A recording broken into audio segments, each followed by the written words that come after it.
Today, I'm going to teach you how to share a Google Form link directly from Google Sheets. This is incredibly useful when you've already created a form through Sheets and need to quickly distribute it without having to navigate through multiple menus or tabs.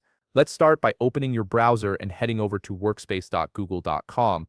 Once you're there, go ahead and log in to your Google account. Make sure you're using the correct credentials, especially if you manage multiple accounts, as you'll want to access the workspace where your form is stored. After logging in, you'll land on your Workspace dashboard. This is where all your Google apps and files are organized. From here, simply click on the spreadsheet that contains the Google form you want to share.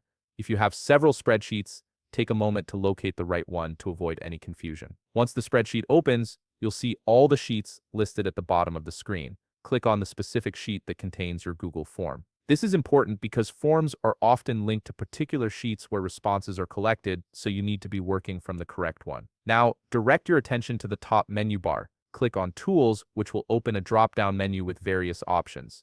From this menu, select Manage Form. This option is your gateway to controlling and accessing the form settings directly from within Google Sheets. After clicking Manage Form, you'll see another option appear. Click on Send Form. This action tells Google that you're ready to share or distribute your form. At this point, a new tab will open in your browser and the form itself will appear. This gives you a preview of what respondents will see when they access your form. Along with the form, a publishing options box will also appear on the screen. This box contains the link you need to share. Look for the button that says Copy Responder Link and click it. This will automatically copy the form's URL to your clipboard, making it ready to paste wherever you need it. And now you can easily share this link with others. Whether you're sending it via email, posting it on social media, or embedding it in a website, the link is ready to go. This method ensures that anyone with the link can access and fill out your form without any additional steps. If you found this video helpful, please leave a like, subscribe, and see you in the next video.